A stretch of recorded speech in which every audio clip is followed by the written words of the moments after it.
I will call to order the Ottawa City Commission meeting for Wednesday, December 17th, 2025. May I have roll call, please? Mayor Clayton, Present. Mayor Pro Tem Crowley, Present. Commissioner Allen, Commissioner Skidmore, Present. Commissioner Van Layden. Present. I'd like to welcome everyone who's here and wish Commissioner Allen speedy recovery so that she can be with us after the new year. Next, we'll do the Pledge of Allegiance, followed by the invocation by me. I pledge allegiance to the flag of the United States of America and to the republic for which it stands, one nation, under God, indivisible, with liberty and justice for all. Let's pray. Heavenly Father, thank you for this day. Thank you for this opportunity before us. We ask your hand in making wise decisions up here on this board. We thank you for this community that we are able to be a part of and the residents who have elected us to sit up here. We thank you for the city staff, and we thank you for this holiday season celebrating your birth. And we pray that we can lead to serve you as best as possible. Please give us wisdom and guidance today in our wise decision making. Thank you. Amen. Do we have any public comments? We have none registered. That'll lead us on to item 7, appointments, proclamations, recognitions, and nominations. Item A is a presentation of check from the Mayor's Christmas Tree Fund to ECKAN. Each December, the Constantinos family of Ottawa Price Chopper donates an amount to the Mayor's Christmas Tree Fund. The commission selects 1 or 2 nonprofit organizations in Ottawa to receive the funds to support citizens. Today, Teresa Templeton with ECKAN will accept the donation check.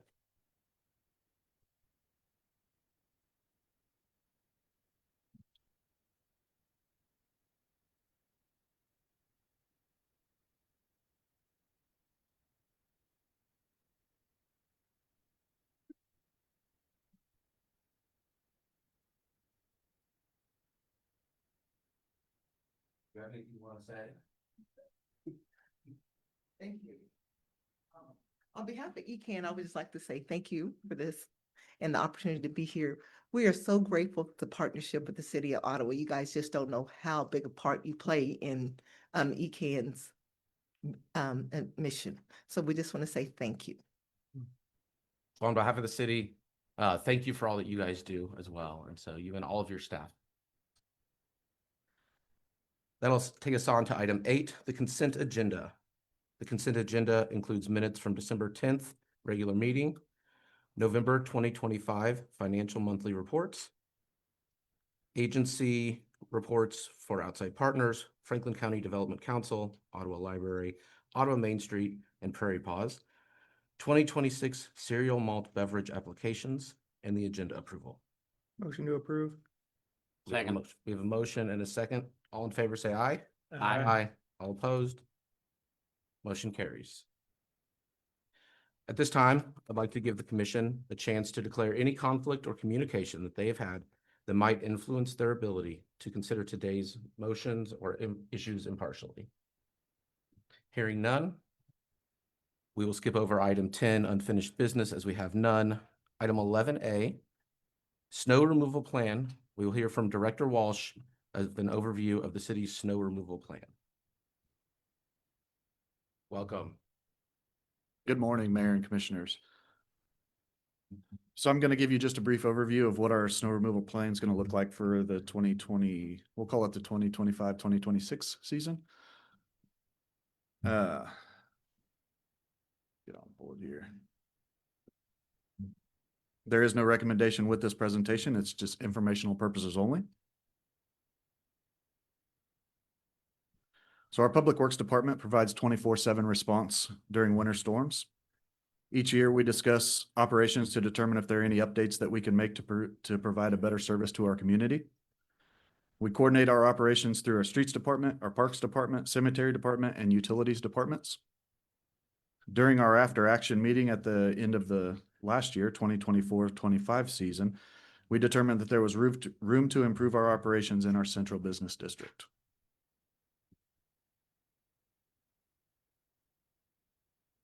So a brief description of what our operations would look like. would be assuming that we know that there's a storm coming. Our crews would begin by applying a salt brine to our priority 1 routes up to 72 hours in advance to assist with the melting process and to help snow from bonding to the pavement. Salt brine is a solution made up of rock salt and water that's distributed from a sprayer truck with a tank mounted on the back.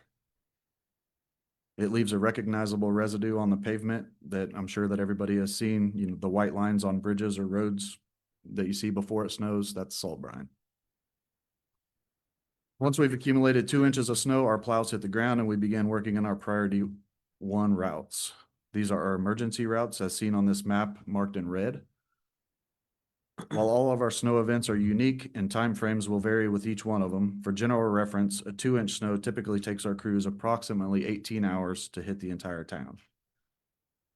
The priority 1 routes include all of Main Street from north to south, which will now include Tecumseh to 5th Street in the Central Business District, and 68 Highway from Beach Street east to the city limits. So because the Central Business District is unique and we can't shove the snow to the side of the road like in other areas, we will windrow the snow to the city or to the center of the road. A windrow being when the snow is plowed into the middle of the roadway into a single strip. Each intersection will be opened as we plow through the Central Business District. We will also make an attempt to remove snow from the parking stalls as we go along Main Street in the areas where we can. So we have expanded our crews to include the utilities department and add some snow removal equipment over the years. So those smaller trucks, including those with the Parks Department, will be working on priority 2 routes concurrently with the priority 1 routes. Once the snow has slowed down enough that the emergency routes are no longer going to be an issue, crews will move on to our priority 2 routes. These are our arterial and collector streets or thoroughfares and are marked on the map as blue. Arterial roads are the major roads that are designed to deliver traffic from residential roads to emergency routes and highways. The remaining streets within the Central Business District will be addressed during this time, and they will see the same process as Main Street with the windrowing to the center of the street. If it's determined that the windrows need to be hauled off, which will be on a case-by-case basis, crews will do so overnight to minimize traffic and business disruption as much as possible. Once our priority 2 routes have been addressed, all crews will then move on to our priority 3 routes or our residential streets. Something to note is that our crews do not plow any alleyways in town. And while we also understand that it can be a real headache for residents, unfortunately, there's really nothing that we can do any differently to keep from pushing snow up into driveways. Once all of our streets are addressed, we move on then to other priorities such as parking lots, parks, trails, sidewalks, and the airport. We also follow this same procedure for de-icing after plowing when it could potentially refreeze or when we have sleet or ice storms. The only exception is that in the residential areas, only the controlled intersections are treated. So for those that may not know, salt that we use for melting ice or snow is only effective down to about 15 or 20 degrees. Below that, we would rely on the aggregate that's mixed in with our salt for traction. And all of this information and more information can be found on our website, ottawaks.gov/snow. It includes this map that you see here, which is interactive, so you can toggle on and off different priorities and see exactly what you're looking for, or zoom into a specific area if you're wondering where it sits on our priority list. There are no additional financial or legal considerations with this. Our winter weather preparation and snow removal are fully funded out of our operational budgets. One of the things that lines up here on the strategic alignment would be the quality of life, just ensuring that our streets are accessible, our sidewalks, et cetera, public spaces during winter weather. And again, this was for informational purposes only, so there's no action required. And with that, I'll stand for any questions you might have on our snow removal process. Thank you, Director Welsh. Do you, off the top of your head, know the number of trucks or vehicles that are out and the number of crew during, snow response? I brought that list with me. So I'll give you a quick rundown of what our equipment looks like. So we have one salt brine truck. That's a 2-ton vehicle. We have 4 salt spreader trucks, which are 2-ton vehicles. We have 6 2-ton plow trucks. We have 5 1-ton plow trucks. And then worst case scenarios, we have 2 front wheel loaders, one of them with a snow pusher, and that is a piece of equipment that we purchased this last season, and it does really good at removing stuff off of the runways at the airport. We have 2 motor graders that are used. We have 3 backhoes. One of those also has one of those snow pushers. We have 2 skid loaders with different types of attachments for snow removal. And then we have 1 smaller UTV that would be used in small areas such as sidewalks. Thank you. So a lot of folks. A lot of equipment, a lot of folks have, yeah, it's a huge undertaking whenever we have snow events. There's a lot of people. So just out of curiosity, you said the 2 inches and then you start going into action, but if, you know, the forecast ahead, 2 inches to me isn't a whole lot. If you know the sun's out the next day and it's gonna be 32, 35, I mean, do you hold off pulling the trigger on actually starting anything, or how's that work? Typically, we try to stick with that 2-inch mark. If it does look like it might be 40 degrees tomorrow, if it's only saying 2 inches, it would be on a case by case basis, but that 2 inches is our guideline. Okay. Yeah, to say, I appreciate this report. I don't think we've had one in the past like this, so thank you for bringing this. I also appreciate the fact that we're reacting to back information, feedback on people saying something about how we've been doing this. And so I just want to say thank you for addressing that, and I'm glad to hear that we're responsive to the people, so thank you for that. Director Welsh, you showed arterial roads Mhm. outside of the CBD. Do you prioritize Ash and Cedar initially on those arterial roads once you get out of the CBD, just because those are more traffic areas?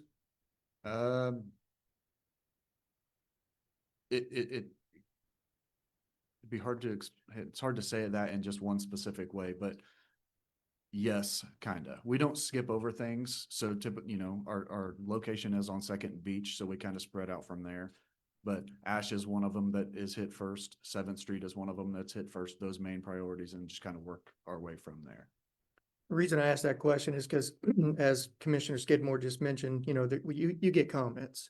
And some people may see you on Cedar and think, oh, I'm next. And then you're not next, you know. So I just want them to understand that there's a possibility that those, because those are more traffic areas, that those are hit first, and then you kind of branch out from there. That is correct, yeah, and the higher trafficked areas, the ones that are gonna take you to those main places, you know, if school potentially would be in session, we would try to get those ones. We wanna make sure that we have accessibility to the hospital, you know, things like that. Those are the ones that are being hit first.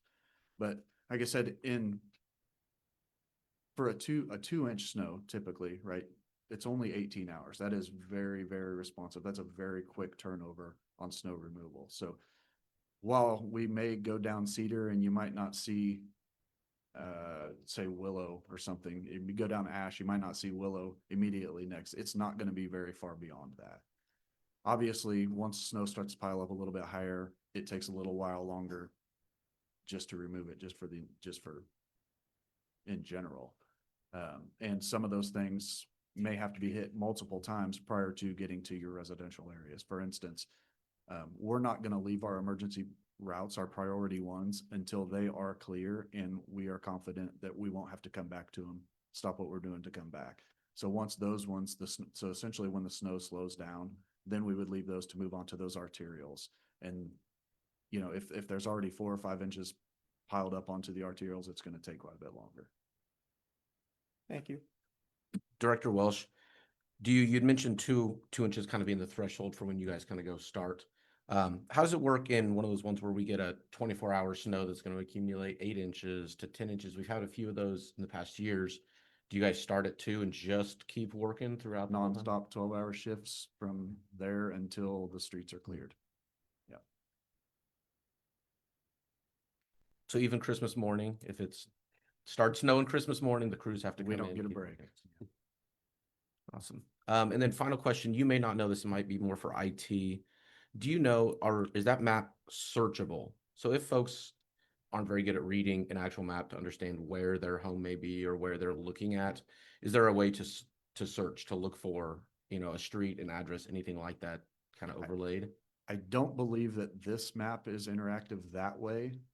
I'd have to look into it a little bit deeper, but I don't think that it is searchable at this point. Okay, thank you. Any other questions?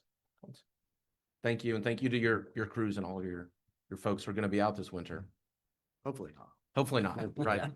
Thank you. Okay, that'll take us on to item 11B, appointment of interim city manager. We will have City Attorney Finch introduce the item for commission discussion on the interim city manager appointment. Good morning, Mr. Mayor, Commissioners. Welcome to your last meeting of 2025. We also have Brian Silcott appearing remotely this morning. This will be Brian's last meeting of 2025 as well, and last meeting with the City Commission.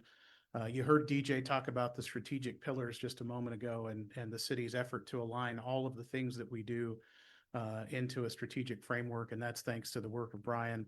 And so want to thank him for his work throughout his years here to help add that strategic dimension and help provide a framework for the activities that we undertake every day here on behalf of the people of the city of Ottawa.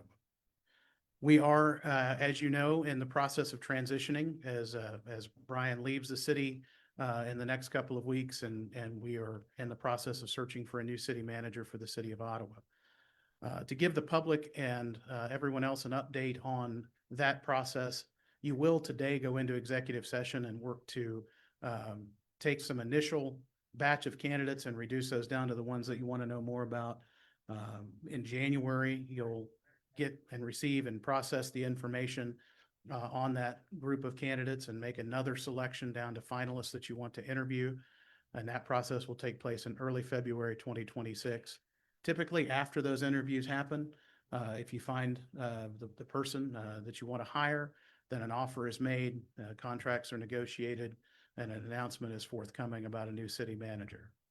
It can then take up to 60 days or so for that person to give notice if they're working somewhere else, to make a transition, to start to come here and find temporary housing and become city manager. So it's very likely that we'll be looking at March, mid to late March of 2026 for the new city manager to start.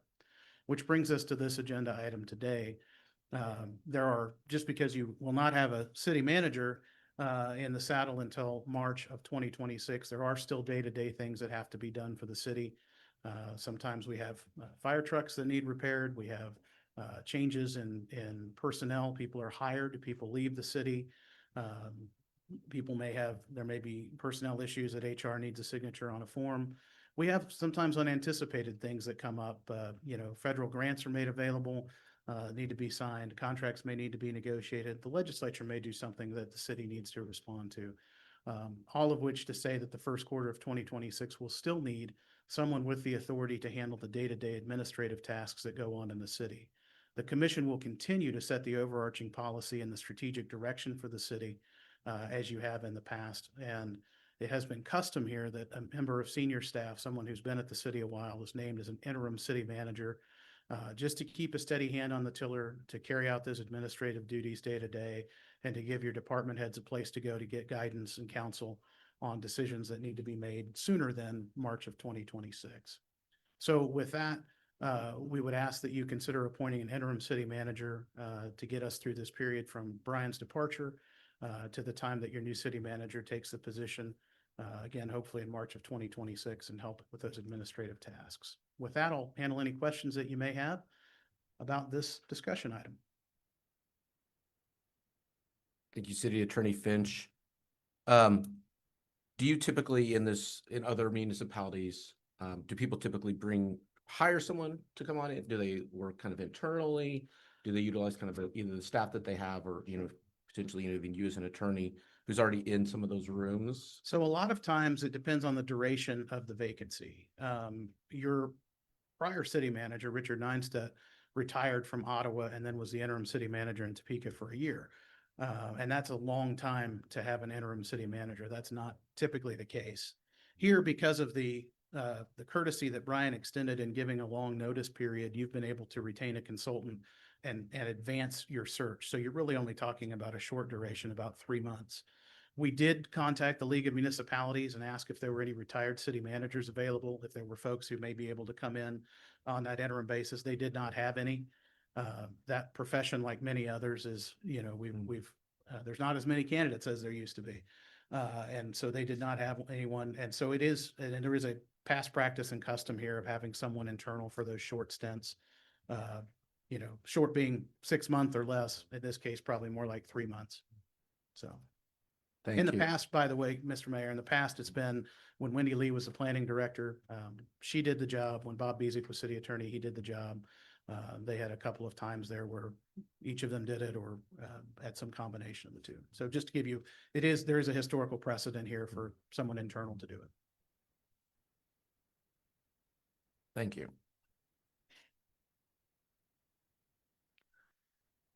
I don't know if we have any other questions or comments. I know I was just thinking you're in a lot of those meetings, you're in those things, you would be an employee. If there were any issues with employees that went through HR, I assume as the attorney, you would likely be present in those conversations anyway. Most negotiations, discussions, those type things that you would have the purview, or you would be in those rooms, I guess. And so I'm not sure if anyone else has an idea on if there's potentially someone on staff, or if we'd like to try to look and find someone, or what, with I don't, timeline being starting in 2 weeks. yeah, I kind of don't think we have the yeah. time to look out of, what, staff we already have. As an employer who, when I have employees that move up in rank, if you put them in a position of leadership, that dynamic in that relationship changes between the other people that they work with, over a period of time. If this was an extended, position where this person could even fill that position indefinitely, I would be more apt to lean towards, upper staff. But it's not. It's a temporary, position, and I'm concerned that if we put that person in this position, that dynamic changes, and then they go back to their position. I don't know what that relationship may be, but it may be like between them and staff. So I don't want to put that person in that position. I kind of see where you were headed, and I agree. I think, our city attorney, who has vast knowledge of the city of Ottawa, certainly deals in the day-to-day operations, would be a great person to fill this position. Yeah, and I agree with that. I've thought when Brian announced his departure that Blaine, you were the first person I thought of as fit we needed for an interim basis. We didn't know how long it was going to be at that time, but I agreed 3 to 4 months, whatever it might be. I just think you're the perfect person for this position. So I'll make the motion. We approve City Attorney Finch to be our interim city manager. I'll second. I have a motion and a second. Megan, roll call vote, please. How do you vote, Mayor Pro Tem Crowley? Yes. Commissioner Skidmore? Yes. Commissioner Allen is absent. Commissioner Van Layden? Yes. And Mayor Clayton? I vote yes. The motion carries. Thank you. Thank you, Mr. Mayor, Commissioners. I'm humbled and honored to serve you, and I assure you will not be looking at big changes over the next few months. Hopefully just keeping a I steady guess we hand. should have. Yeah. I would just want to clarify with you that there will be times from day to day that I may call upon other department heads as the city manager does and delegate some of those things like signing forms and that sort of task. And we'll work through that. We have a great team. You have a wonderful group of department heads who want to serve the city, and we will pull together as a team and get through this transition period. So I look forward to working with them on behalf of all of you and the people of Ottawa. Thank you. I guess you're going to stay, so that'll lead us to item 11C, an update from Lightfield Energy. Andy Talbert with Lightfield Energy will present an update with City Attorney Finch. So just to kind of set where we're at for discussion purposes, you'll recall that last year about this time, Lightfield approached the city with a contract and offer to purchase Proximity Park. We had at that time a contract that set up some timetables. There was an inspection period, and then there was an entitlement period. They came back to us mid-year and said, hey, we'd like more time on that inspection period. You all did not change the total length of the contract, but you did swap around some of the internal deadlines contained in that contract. And one of those is coming up towards the end of this week to end the inspection period and move to the entitlement period. We've talked to Andy near weekly here at the city. He and his partner Billy with Lightfield, and they have worked diligently to try to bring folks to the table. And I think they have a request to you today about a potential extension of the contract again. And I wanted you to hear from Andy and be able to ask questions directly. And so he is with us, I think, via Zoom. And I'll let him take it away in terms of his request, and then we can talk about what we might want to do by way of response. Thank you, Interim City Manager Blaine. I think I'm the first one to get to say that. So I appreciate everyone's time and the opportunity to address the commission. You all can hear me, correct? Yes. Yeah. Okay, sorry, it's a little bit odd. I can see myself, but I can't see you guys anymore. So apologies. Just wanted to give some updates on the project, specifically with Proximity Park. You guys obviously all have the context for the work that we've been doing on this for the last year. The intent here, as we've talked about kind of from the beginning, is to put in an AI technology campus that involves, cloud computing, training, a whole bunch of other facets, if you will. That's obviously been a very hot topic nationally, throughout, reading the newspaper or seeing on the news or other things like that as AI becomes such a prevalent issue. The progress that we've made kind of in two areas has been substantial, and I want to kind of address that and kind of give you updates around all the things happening in that regard. I think when you kind of go back to the history of Proximity Park and kind of the vision from the city and the county to put together that assemblage and to put it into play for future use and the growth of the city of Ottawa and the county, it would have been impossible to even understand the power and water requirements that have kind of come to bear when it comes around this issue of AI specifically. And in the same regard that even several years ago, it really would have been very difficult to impossible to kind of fully understand that. On the project itself, we've really attempted to work with the city closely. To Mr. Finch's point, we've been in at least weekly conversations with the city manager, staff, and the various elements of people kind of within the city to understand and kind of try to move these different processes forward. And specifically to try to not burden the city and the city infrastructure in a way that's negative to all, right? I think at some level, you'll see the pushback that comes from different communities around the country. It's typically where people view these types of facilities or opportunities coming in and in some way even potentially being predatory to be able to, just take up or suck up all the resources that are kind of available there. So we've been very mindful to approach this a little bit differently around power and water both, and to really try to add to the capacity of Ottawa ultimately in a way that kind of allows us to, for lack of a better phrase, bring our own power to bear. We've specifically done that through our pursuit of natural gas, turning that into electrons on Proximity Park. We've worked diligently to kind of be able to put together what those gas agreements look like, the ability to ultimately kind of pull off that pipeline and other things. We have funded the design of a power plant that would go on the southern end of Proximity Park specifically at substantial cost to us. That power plant is currently about 50% designed right now, and we're continuing to move forward and allocate resources in that regard. The other big thing when I talk about this, there's obviously power and there's water are the two other things. We've really kind of come up against the water situation to understand kind of where we're at, and determined in cooperation with the city that using the legacy infrastructure around water is probably not an ideal solution. It would probably be far too taxing to kind of try to retrofit and bring several millions of gallons of water through the current city's water infrastructure to Proximity Park. Versus kind of finding a solution similar to what we kind of did with Bring Your Own Power to Bring Your Own Water. So we're engaged in that right now. We have engineering involved in that, kind of trying to figure out what that looks like. We would love and want to continue for that to be a cooperative effort with the city. So we've specifically stated that, our goal would be to find a solution that might involve a completely separate water treatment facility that we might put on somewhere on the Proximity Park site, potentially, to then have the city come in some type of an operational agreement framework to be able to manage ultimately. We're not opposed in any way. We think it makes a lot of sense for that facility to probably have more capacity than we actually need for our usage of Proximity Park that could potentially fuel future industrial growth for the city of Ottawa. Knowing that, water and power are going to be the kind of two driving issues, I think, kind of going forward for most any community when they look at the ability to kind of grow and attract users, if you will. So our request here is really just to kind of give us a timeframe additional to be able to see this project through. The reality, I think, on our side of things is we thought that a lot of these things would come together faster than they have been able to. That's not by a lack of effort or a lack of cooperation on our part or on the city's part. I think it's just the reality of this market. And, what I kind of describe to some folks sometimes as the moving goalpost of requirements around power and water specifically. These facilities kind of have become more power and water hungry very rapidly. And, folks being creative about the solutions that are required to really kind of actually put that together and make it work are really where we've been focused at.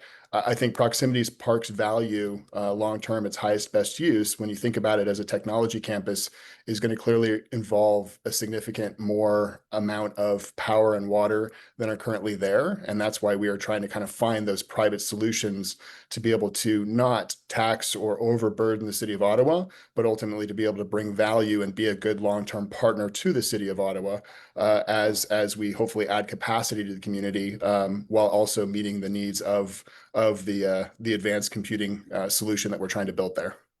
I'm happy to address any specific areas or questions. I think the request formally I'd sent over to Mr. Finch in this regard. It wasn't to by any means, just buy us more time for no good reason. It was specifically to get an additional 6 months with the understanding that our 25,000 of our earnest money would be going hard and going towards a KMEA study that already was put in place to be able to kind of, get a better understanding of how we can bring power to the site currently. And then, obviously moving the timeline of when the actual close would be long-term into kind of, I think it's Q1 of 2027. Thank you. And thank you for being here. That was, you gave a great, I think, overview of kind of some of the challenges you guys have been facing, kind of the whole process, and what that's really looked like. Do you know from other locations when you kind of do this, or even other organizations who do this, what is a typical time frame? Think small real estate, you talk to people, it's a 60 to 90 day from the Yeah. time under contract, those would be long closings. What does it typically look like in something of this scale? It's an excellent question. I think that what we are doing is definitely on the more complicated end, at least I think when you look at these types of deals compared to just a typical real estate deal, because it's kind of a real estate deal, an energy deal, and a water deal all at the same time, which, all have to kind of perfectly align with also then, having an advanced computing client, plugging in timeline wise. I think you can reference and you can speak to, KCADC and some of the groups who have ultimately built or been a part of putting together these types of deals for some of the hyperscalers, like, for example, like a Google in Kansas City. I think just the framework of the deal took about 5 years on that deal. That's not my information, that's theirs in that regard. Our intent is to move much more quickly than that. And I think to try to be as agile as possible around what we can do here. I think we've made tremendous progress in a year. And I know sometimes it doesn't feel like it or look like it from the outside. But, just knowing that, we have an extended team of, 6 or 7 individuals who have been working full time on this for a year. So we've, allocated to engineering studies and power plant design and all kinds of other things, hundreds and hundreds of thousands of dollars already. So, for us, we are definitely continuing to be committed to it. We just want to kind of call out now that we don't think that we're going to be able to build this thing by March or April of next year, basically what it comes down to, right? And I think, realistically for us, we would love to be able to, move forward and break ground as soon as possible. It's just the, bring your own power and bring your own water piece of this that I think are, candidly challenging. It involves a lot of back and forth. It involves a lot of consensus and kind of understanding not just the needs of the site and what our end use of it is, but how that impacts, I think, the overall, community around us. And again, we want to be good neighbors. We want to be, good folks long-term to continue to work with and this to be a long-term asset to the city of Ottawa and the county. And I think, because of that, we've just determined that not just on the power side of things, which we knew kind of early on, we would need to really be able to bring ourselves through the natural gas and through the production of that into electrons, but also on the water piece specifically to be able to kind of, create a solution that involves separate from the legacy infrastructure of Ottawa, water being brought to the site and being treated at the site in order to kind of make sure that this whole facility can function. Thank you. Andy, Mike Skidmore here. Good to see you. I appreciate you coming on. We've had a lot of public questions, you can well imagine. in our I imagine, community yes. and what's going on, and I appreciate you coming on and giving us an update like this. My question is that I know last spring our Kansas legislature put a few speed bumps in this path of power. What's changed and what can you tell us about an update on that? So yeah, so there was a bill that came through, and I think it was probably well intentioned from most folks on the Kansas legislature side of things to try to encourage, data center or that type of development in the state of Kansas. Realistically, the state of Kansas, and I'll just speak factually, doesn't have the amount of activity that's taken place in the surrounding states. I mean, you can look at things that are happening across the state line in Missouri and see multiple hyperscalers building multiple campuses of data center compute, advanced computing, whatever you want to kind of call it, right? Things that are ultimately intended for the creation or the use of AI. And that just hasn't happened up to this point in Kansas. One of the challenges that bill presented to us was our solution is what was referred to as behind the meter. We were effectively from the beginning stating that we were going to take the natural gas that existed already through a pipeline, a relationship that we've already developed there that kind of comes near the site, pull that in, build turbines ultimately that are going to then be able to, in an efficient, modern manner, convert that natural gas, into electrons to be able to then feed these chips ultimately to kind of make this all work. One of the things that I guess caused the challenge in that bill specifically is it really tied the incentives from the state that are very standard, by the way, across all states. So really kind of to be competitive in this regard, you're looking at just a tremendous amount of CapEx in the billions of dollars. The standard kind of package, if you will, that most states offer is kind of required. And to just say that, they required then a power purchase agreement to be signed with some utility in the state of Kansas in order to access those incentives, right? And so for us, it was a little bit of a surprise in the sense that we kind of viewed our solution as being less burdensome to the community specifically because we were attempting to do something that was a little bit pioneering in terms of bringing your own power to the site versus burdening the current grid and the current infrastructure that kind of already exists there with a tremendous load of power. We have worked out and got confirmation from Commerce and from the state side of things that if we ultimately engage in some form of a power purchase agreement, so that can be through the city of Ottawa, it doesn't have to be for the entire load of power, if you will, that we ultimately can still get access to those incentives. So our working through that has really been that we know that we're not going to be able to get as much off of the grid as is ultimately needed here. But we still obviously need to be able to have the project kind of fit within a framework of incentives and structures that will allow us to attract a large technology company to the state of Kansas and to this site specifically in Proximity Park to be good long-term users. So I think we've worked through that. There's no doubt that it did, throw a little bit of a wrinkle into things. We were very concerned around, kind of feeling like our solution of bringing our own power to the site, which we think will be the long-term trend, by the way, that hasn't occurred yet in the United States, but I think that, has to be a part of this solution, if you will.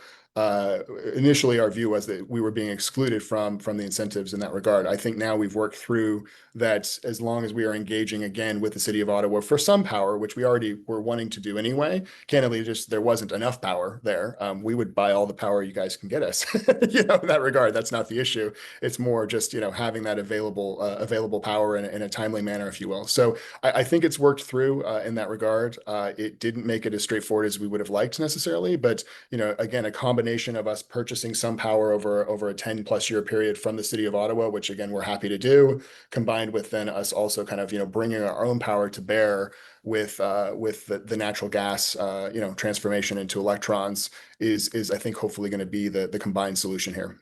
Great. Thanks, Andy. Andy, good to see you again. Yeah. Couple questions here. One, you keep talking about the water requirements. It's not just for the data center that you have the water requirements, because that's more of a closed loop system, correct? Correct. That's a great call out. I really appreciate you bringing that up. Yeah. So the real challenge here is the bulk of the water is actually for the combined cycle portion of the natural gas to be producing electrons. So if you think about this in terms of how this works, and this is a power issue for sure.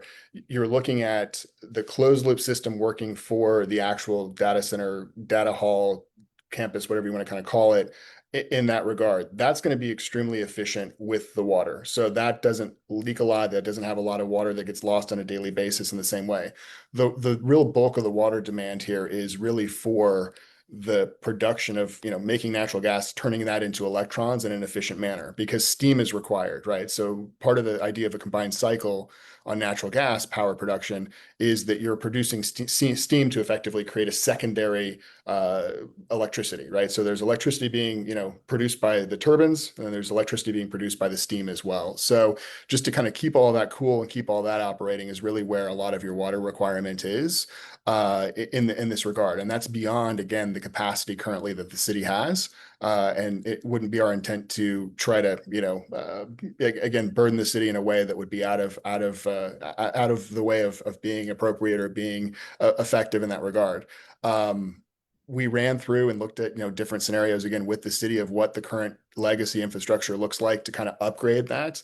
And I think the conclusion was that it's actually probably more cost effective and timely to just go and create kind of a current, modern solution around water treatment somewhere on the other side of the highway, effectively in the proximity park site.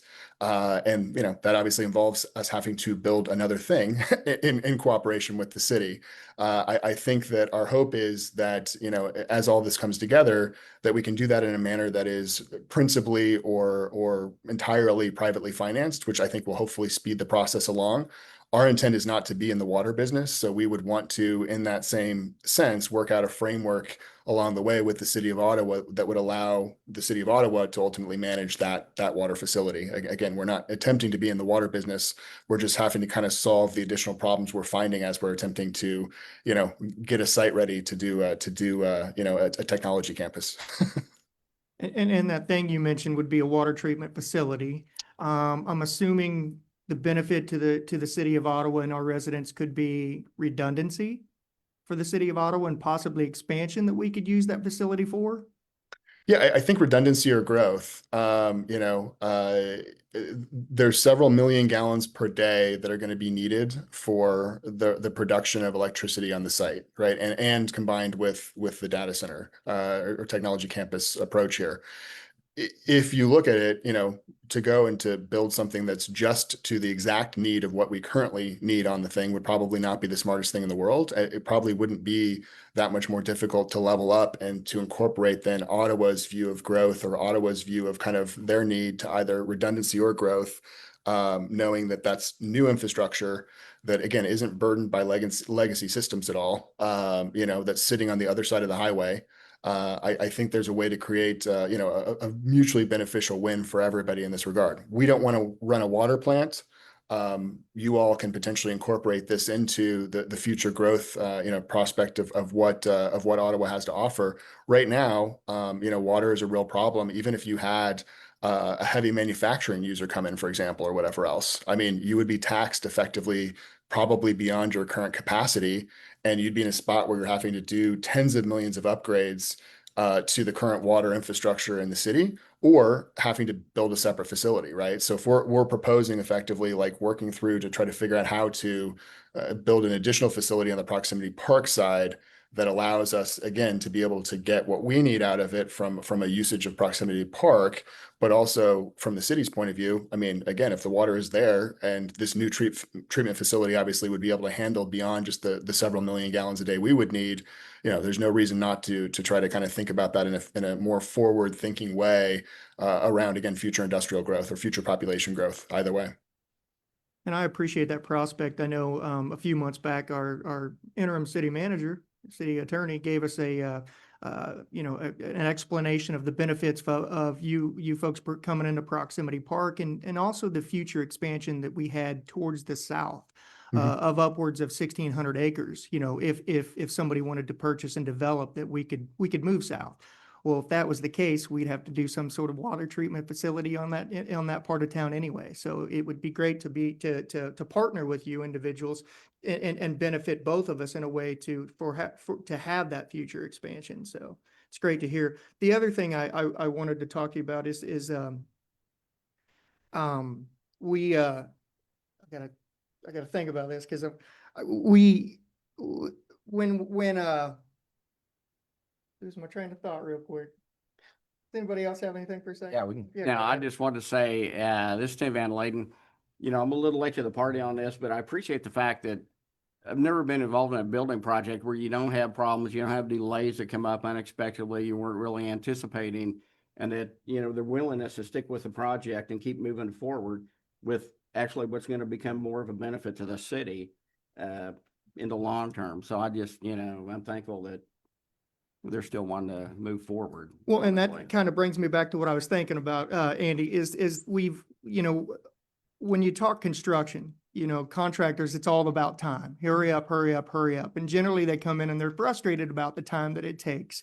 Hearing your explanation today, you understand the time, more so than any of us sitting here. And I'm glad that you're explaining that to, you know, us and then the other individuals listening that, look, we understand it could take upwards of 5 years for this project to come to fruition. But we're willing to make that commitment to, you know, that project and the city of Ottawa. So I'm glad to hear that. I'm glad to hear you're happy with, you know, everything going on, even though there have been some hiccups and some bumps in the road.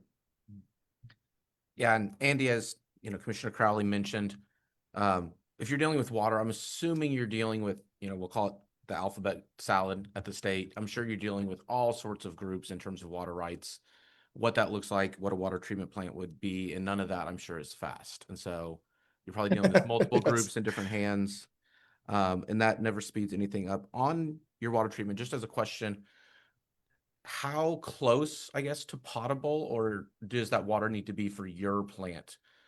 For the stuff, water that's turned into steam, how far in a traditional treatment process are you able to pull that water out 60% of the way through, you know, the process that would typically go to like potable water? Do you go full potable Yeah, since you it's are turning it into steam? it's a design engineering question, so I'll give you kind of my knowledge of it, but there is a good bit that's TBD here in terms of what the other usage of the facility is. We wouldn't need to be fully potable for combined cycle in that regard, but we understand that, you know, the water treatment facility would have the, you know, should have probably the capacity to kind of go there. So it has to be somewhere between, I guess, what would be called like raw water and, you know, fully potable in that regard for the combined cycle piece. If again, the scenario involves this facility serving more than just Proximity Park, we have no issue with that. I think, you know, for us, it's really more just wanting to have a good partner in the city, because I think in the same way that we'll acknowledge the great work that the city manager and his staff has done in this regard, you know, us calling someone versus the city calling with us involved in the conversation, it's been very beneficial. It's been a very good, I think, partnership in that regard to move things forward in a faster manner, because, you know, none of us want these things to take 5 years, you know, and at the end of the day, I think, you know, we all want this to move forward as quickly as possible in that regard. You know, I guess an answer to it, you know, there's several different types of things. So on the equipment side of things, you know, that could be adjusted depending on kind of how treated that water is. We would want to view this holistically, though, around, again, what that facility is kind of fully functioning. Like what's its use today for Proximity Park versus additionally what's kind of the future growth that might be down there south of 35, and as Ottawa expands south into a larger footprint. We like this site. We like our use of the site as an anchor potentially. I think, so many of these things, you do see a clustering effect around the country. And I think I've mentioned that to you all before. They're really getting the first infrastructure set up for the large use is really kind of the key. And then at that point, it really does open up a lot of opportunities. That's one of the challenges I think in Kansas is there aren't 5 other data centers already built, right? So we're trying to kind of, get that initial one on the ground and going, which I think will allow for a lot of additional growth and a lot of additional attraction of usage. In the same way, I think that, industrial tends to attract industrial, where there's good infrastructure and good things in place. I think that advanced computing will attract additional users and additional technology users, as these facilities go. They're large facilities. They're incredibly expensive facilities. You're not going to put them on a truck and move them 5 years from from now, right? I mean, once you get it, you get it. And, that industrial, almost that technology version of an industrial base, if you will, I think will be something that's, very beneficial for where it does get placed. So Andy, another question too. The source of the raw water, I don't know if I know you've got some water rights out there on that particular tract of ground, but I don't know if that'd be enough for this. What do you plan to do for raw water on this case? We've been hunting that down right now, and so happy to get you guys an update as soon as we have those secured. But yeah, right now we're attempting to kind of find find a few million gallons of water rights for sure in a nearby fashion. So. Very good. Okay, thanks. Thank you. And Andy, I want to say thanks, as well. You'd mentioned kind of earlier as you were talking, your guys is basically your sunk costs already. That you guys have already, you've hundreds of thousands of dollars into these surveys, into so many things. That's not even staff time, any of that. And so I just want to acknowledge that, publicly as well, that you guys are spending a lot of money out of pocket. Obviously with the future goal of recouping, but it's an expensive process for you guys, and you're not just sitting there, doing nothing day to day. And so Yeah, no, I appreciate that. I think it is important to kind of, it's hard, I think, sometimes probably for the public to see, the activity that is happening behind the scenes and the expenses that are being incurred behind the scenes, but they're being incurred because we do believe that, there's a viability to making a project happen here. I think for us, the biggest thing is just to not be in a position where, we're going to see the clock run out on us, and we've spent millions and millions of dollars to make a project happen, and we just can't quite get it across the finish line because of timing. So that's the concern we would have, which is obviously why we're wanting to be proactive and kind of bring this to you all now. yeah, well, thank you for that, and thank you kind of for the segue into that. So, City Attorney Finch and Andy as well. Date wise, I know we're kind of up against, a decision needing to be made for contractual obligations in the next few days, right? For when that would kind of be ending, what that looks like. So, for today, what is that, the kind of the ask, I guess? So, Mr. Mayor, and I'll let Andy speak to his ask. You heard earlier they would like to have a new deadline set in the contract, including June of 2026, and then a potential closing on or before end of first quarter 2027. The initial deadline that is looming is the December 18th deadline tomorrow, that ends the inspection period under the current contract that you are under between the city and Lightfield. So, as Andy said, and you all have talked about today during your questioning, there is a lot of complex moving parts to the project that Lightfield is attempting to put together. I do want to thank Scott Sneathan, your utilities director, who has worked diligently on issues from power to water and back again as we've gone through this process. And together we've talked more about AQ studies and water rights and all of those things than you might ever want to know. But Scott has really done yeoman's work in working with Andy and his team to put information together. To your specific question, and something that I had reached out to Andy about earlier this week, is the idea of kind of pressing pause on the current contract. We have the holidays, you have a transition in the city manager's position, you have a commissioner who's not here today. You have a lot of things that kind of augur saying, hey, let's take a breath. Let's review the offer from Andy and Billy. Let you talk to some of your folks. Let staff kind of give you their perspective on some of these challenges that we're facing, and then determine whether you want to, in a negotiation, you can accept the offer, you can counter offer, you can reject, but rather than try to make this decision today on the heels of Andy telling you kind of what they're looking for, maybe taking a 30-day pause under the existing contract and just extending the current deadline out until about January 18th. That would give you 2 meetings in January to discuss this. That would give staff an opportunity to do a little bit of due diligence on our end and continue to talk, probably weekly, maybe not next week with the holiday, but weekly with Andy and his team, and then let you decide very much, openly what you want to do by way of an acceptance or a counter or a rejection. But it is difficult to do these things, when you just heard the request in detail and had an opportunity to ask your questions and then have to turn around and make that decision today. So, Andy, you want to speak to any of that? No, I think that's a great proposal. We're very agreeable to that. I prefer that you all have, time to think about and time to ultimately, get any questions addressed, as directly as possible. You laid out the dates. I mean, effectively, I think we're going to need that time, because, again, we're building an additional thing now, that's required. Before it was bring your own power, now it's bring your own power and water. Which is obviously a challenge. But yeah, 30-day pause would be very agreeable on our side. It allows for you all to really kind of not be rushed into a decision, and to have some time over the holidays, and any additional questions you all have, we're happy to address. Thank you. I think that makes, a lot of sense. I know in real estate and most contracts, time is of the essence. But I also want to be cognizant of, to me, sitting in this seat and thinking about staff and you guys as well, like family time. Like, we are coming into the holidays, we will have staff, and I don't want, having a deadline, the snap of a finger, that now we're pushing staff to have to work when they had time potentially planned to be off. And I want to be cognizant of that. And I think in the grand scheme of the timeline of this, 30 days is certainly reasonable for us as the, 5 commissioners who will be making this decision to really ingest what it might look like to counteroffer, to accept what that may really look like. So, I mean, I think that sounds like a very reasonable. Any other comments? I agree totally. 30 days is nothing compared to the 5 years we're looking at, so I'm fine with that too. Yeah, 30 days is nothing compared to what we're looking at down the road, so.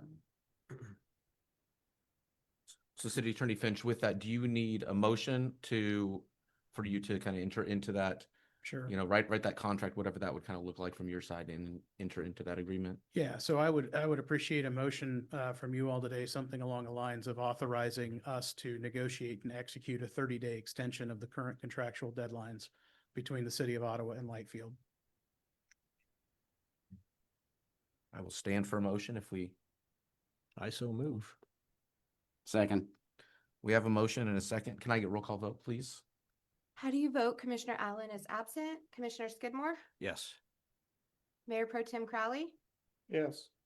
Commissioner Van Layden, Yes. and Mayor Clayton. I vote yes. Motion passes.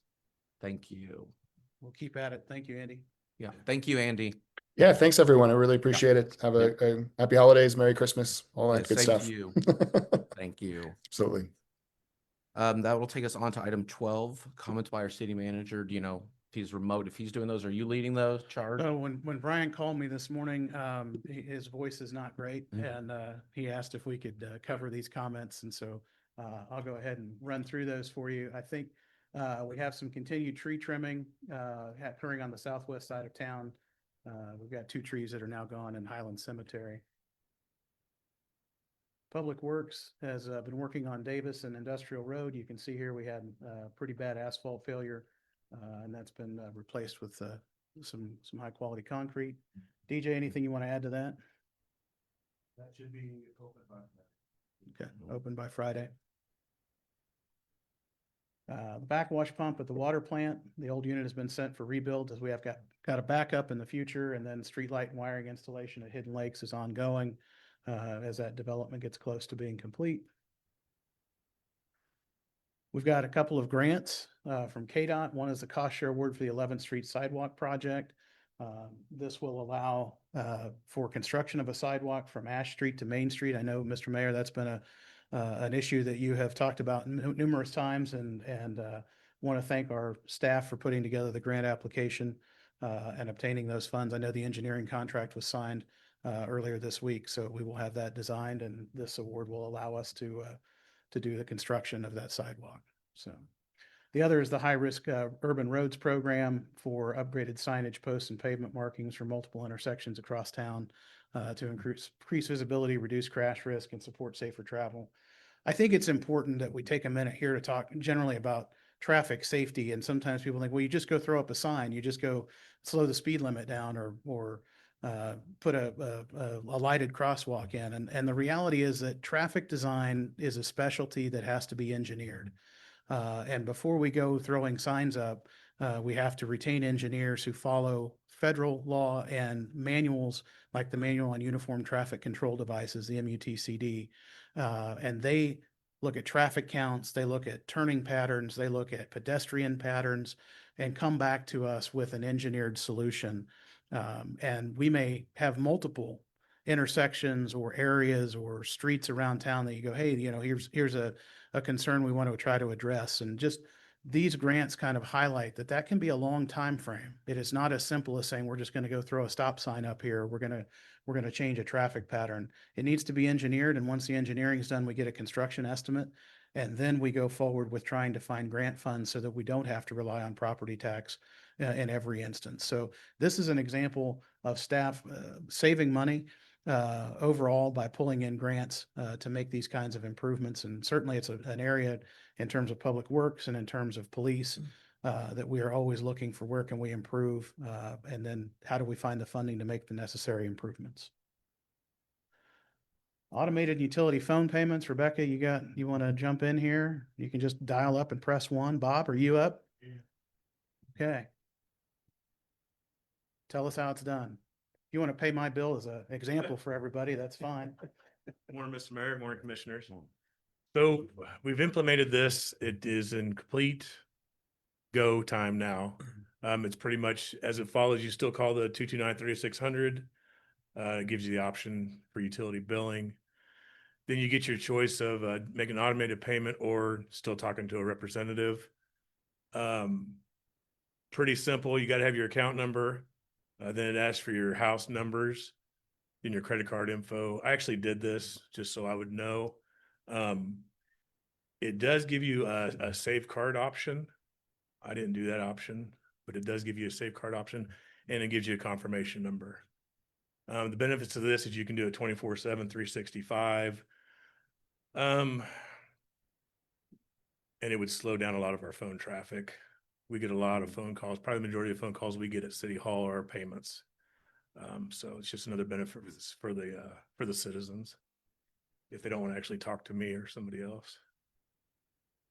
Just a quick question on that. So the payment would come out the following day from this person's checking account, or can you set up a date when you want it to come out? So with the automated phone, with this system, it's immediate, and it's with debit card or credit card. Okay. But yeah, it's immediate. It's once I made my payment, I went into our system and it's right away. It's as quick as it was when we had the kiosk. The kiosk was the same way. It was right away.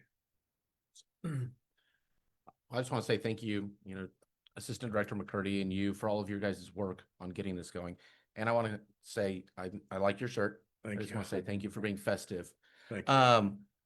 Do we have an option to kind of get this process or something along these lines on the city website under bill pay? If someone clicks bill pay, just kind of looking at it now, obviously it's geared towards the online portal. Do we have an option to kind of get some stuff added into there to say, hey, here's another option for you, just to kind of get this really blasted out? Yeah, and we can even put notes on the bills maybe at the bottom. I know right now we have information that talks about water consumption, stuff like that. So we could there's a few ways we could get it out more. We're still really new. I mean, we just started this I think 2 months ago. It went active kind of the end of November. But we do have people using it though. We've had since I've actually got a number. Since December 9th, we've had 36 customers use this. So it's being used. And I think more and more will down the road start to use it more. That's great. Do you know on it, are we able to get any analytics on when those calls come? If we look back at a month and there was 100 phone calls, if we could see if they were during business hours, outside hours, or anything, just to see, if we see a lot of these coming in at 8 p.m., we could really just tangibly see that we are providing a service outside of, standard business hours. We may not. I'm not sure if we can, but yes, we can. No.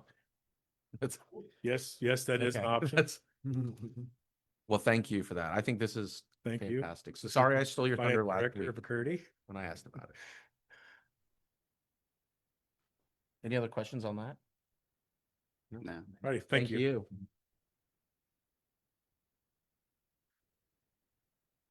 We do have some open positions. We have maintenance at Parks and Cemetery, police record specialist and police officer are available. We do have a part-time sound and light technician. US DOL unemployment numbers came out this week, 4.6%. So we've seen an increase in unemployment nationwide. So if you are looking for work, we would love to have people who want to serve others come to work here at the city, and we do have these positions available. Upcoming notes, we do have the no commission meeting next week. That has been canceled, and no commission meeting on the 31st for the New Year's holiday. We do have some tentative items coming up at your January 7th meeting. Appointments to the KMEA Board of Directors and the Kansas Municipal Gas Agency Board of Directors, and a hearing on Woodridge Estates. That's the development up off of Wilson Street on the north side. That has been part of an RHID application that you all considered a resolution about back in earlier this month. Please note that city offices will be closed on Christmas Eve and Christmas Day, and then on New Year's Day.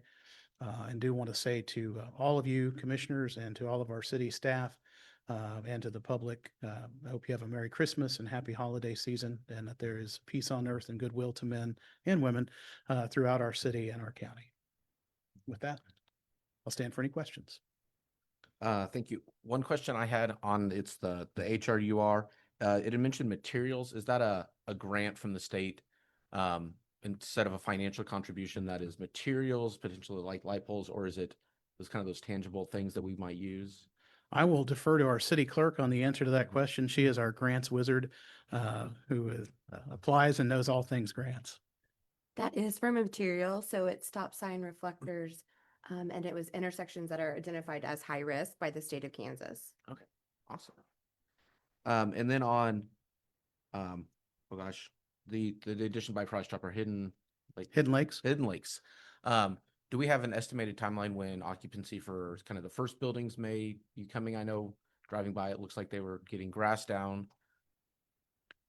I'll ask Director Harkins. I know they were out on site earlier this week taking a look. Do you have an estimate or want to come up and speak to that? Okay. No estimate at this Okay. time, but we're getting close. Yeah. We're getting close. Well, that's exciting. So again, thank you to them for their involvement. I snuck through the other day and drove through since the gate's now down, and it's a really nice looking neighborhood, and I think it'll be a really great place for folks to live. So excited to get it open.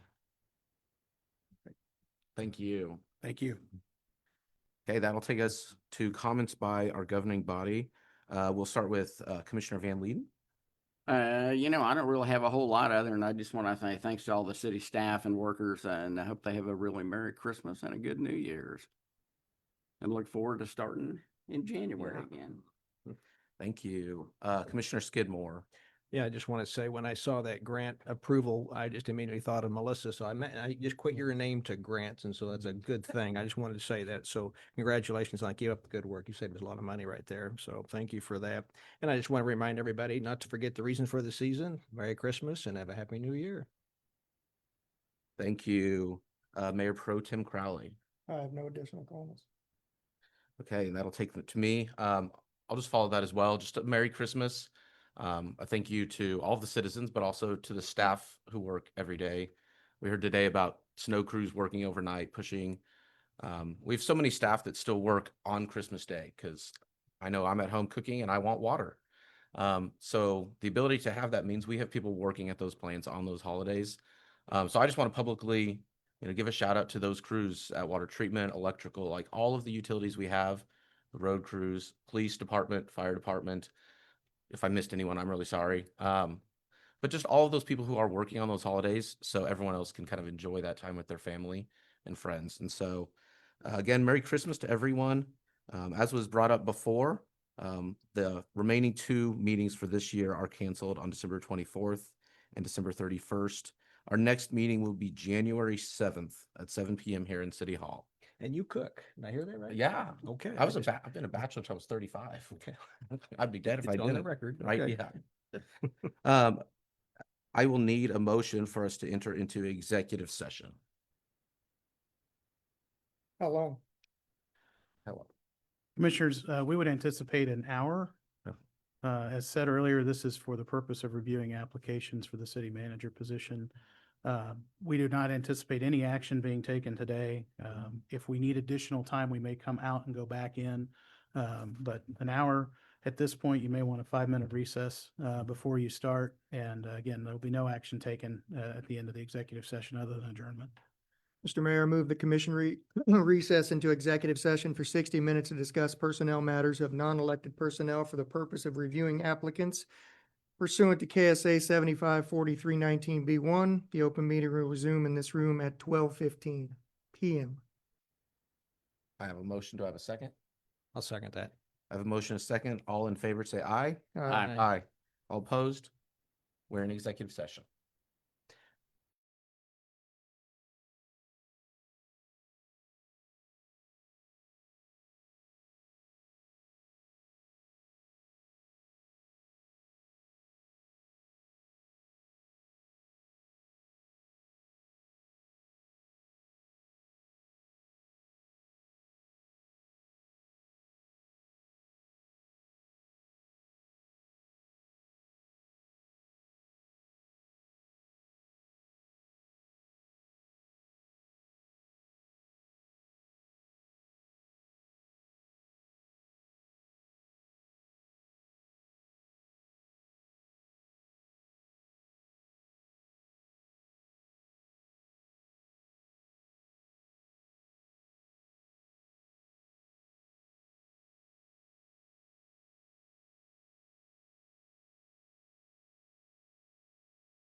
Okay, we are back out of executive session. We are back. I will entertain a motion to come out of executive session. So moved. We have a motion. Do we have a second? Second. All in favor, say aye. Aye. We are out of executive session with no further business to come before the commission today. We are adjourned.